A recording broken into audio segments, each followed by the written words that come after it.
Est-ce que Achraf Hakimi aura le ballon d'or? Ça, c'était moi 15 minutes avant la finale du PSG. Si Achraf Hakimi gagne la Ligue des Champions et inscrit un but en finale, pour moi concernant le ballon d'or, il n'y aura plus aucun débat. Salam à tous et je suis très heureux de vous retrouver pour une nouvelle vidéo et aujourd'hui je vais vous expliquer pourquoi Achraf Hakimi mérite le ballon d'or France Football. Alors premièrement, la seule chose qui manquait aux joueurs aujourd'hui pour se rapprocher au mieux de ce ballon d'or, c'est clairement ce trophée en Ligue des Champions. Et ce que j'ai également indiqué dans l'extrait que je vous ai passé juste avant, c'est que si le joueur inscrivait un but au cours de cette finale, en plus il inscrit le but qui permet d'ouvrir le score, et bien alors là, au niveau de tout cela, logiquement le joueur fera au minimum partie du top 3 au niveau de cette Ligue des Champions. Parce qu'il y a plusieurs choses à prendre en compte par rapport à ce but-là. C'est un but qui est tout à fait historique. Il a écrit l'histoire du PSG, d'accord? Pourquoi? Parce que c'est le premier but que le club parisien a inscrit au cours d'une finale de Ligue des Champions. Et ça, croyez-moi, c'est vraiment un indicateur important à prendre en compte. Mais surtout, comme à son habitude, il a de nouveau battu un record, celui du défenseur le plus décisif au cours d'une campagne de Ligue des Champions.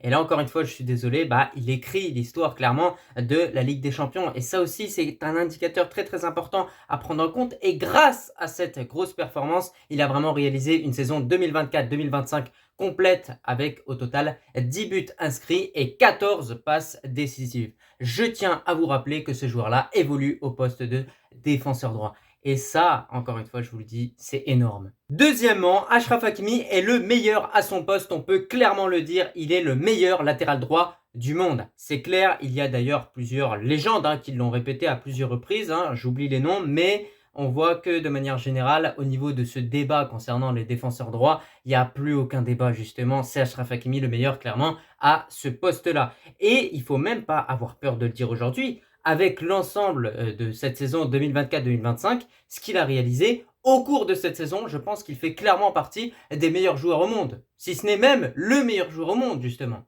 Et c'est pour ça que je vous fais cette vidéo pour vous l'expliquer. Malheureusement, sa position de défenseur droit ne va clairement pas l'avantager au cours de cette cérémonie du Ballon d'Or France Football. On sait que souvent ce sont des joueurs à vocation offensive qui remportent ce trophée.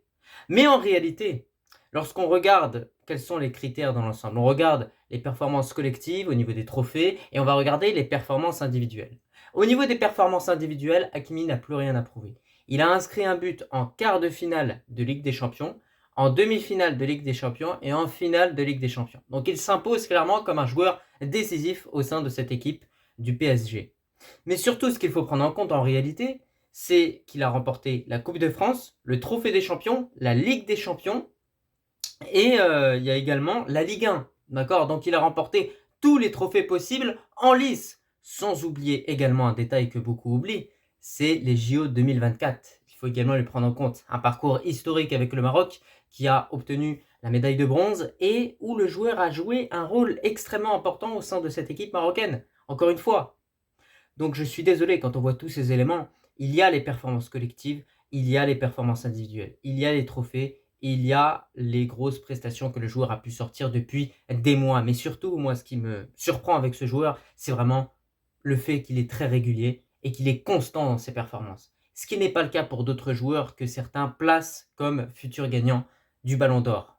Mais aussi, je trouve que Hakimi a énormément apporté à cette équipe du PSG, notamment parce que c'est un joueur qui dézone énormément sur le terrain. On va le retrouver latéral droit, on va le retrouver ailier gauche, on va le retrouver avant-centre. C'est un joueur qui dézone énormément. On peut le voir même parfois à plusieurs reprises au milieu de terrain venir apporter des solutions pour ses coéquipiers. Énormément de courses vers l'avant. D'ailleurs, il fait également partie des joueurs les plus rapides sur cette saison 2024-2025, encore une fois, ce qui vous montre que voilà, athlétiquement il a le niveau, il a les statistiques, c'est un joueur qui également techniquement propose des choses très propres, qui parfois joue un football simple aussi, et je suis désolé, il est aujourd'hui certifié par la plupart des plus grandes légendes, que ce soit Cafu, que ce soit Marcelo, tous les plus grands latéraux au monde valident aujourd'hui ce que Achraf Hakimi propose sur le terrain. Et ça, il faut le prendre en compte. Mais il y a aussi son âge, seulement 26 ans.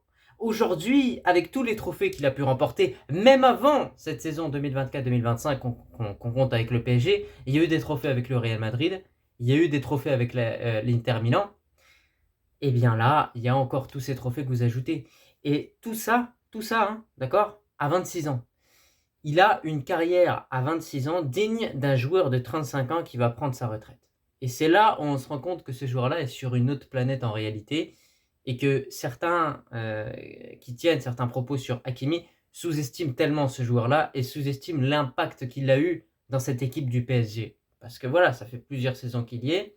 Et là, aujourd'hui, il a quand même réussi à accomplir l'exploit que tous les supporters parisiens attendaient depuis des années.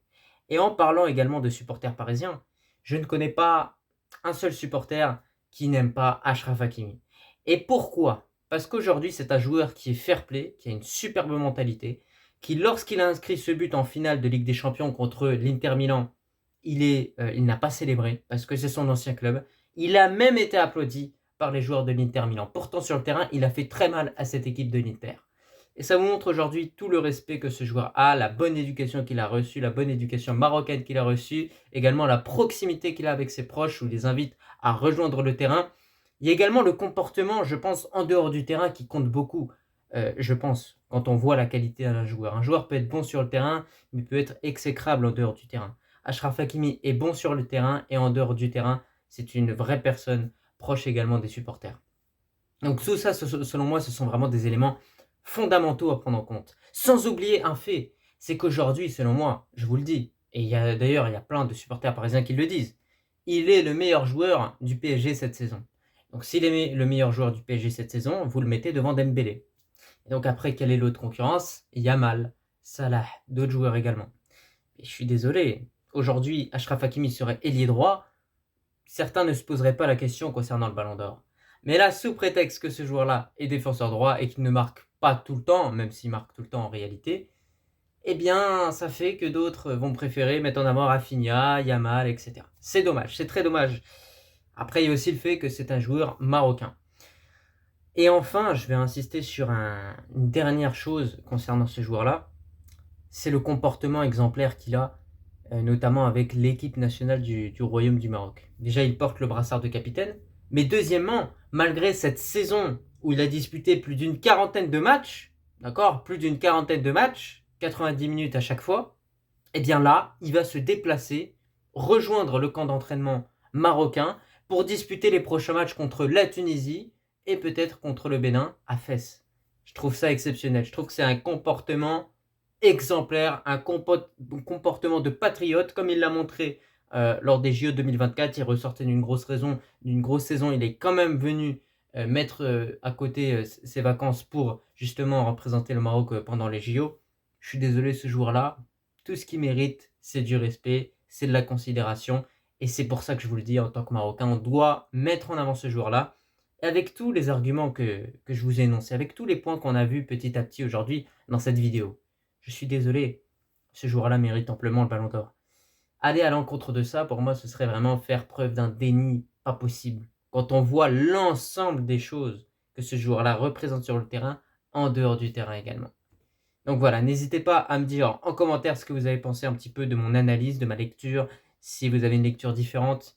Mais quoi qu'il arrive, en tant que Marocain, on doit soutenir nos joueurs marocains. Et donc je pense qu'Achraf Hakimi, il faut le soutenir concernant ce Ballon d'Or. Et aujourd'hui, il a tous les critères pour le remporter. Donc on ne doit pas se gêner pour mettre en avant le fait que ce joueur-là mérite le Ballon d'Or. France Football. En tout cas, c'était tout concernant cette petite vidéo. Je te remercie si tu l'as regardée dans son entièreté. Et je te dis tout simplement à la prochaine. Allah al-Watan el-Merik.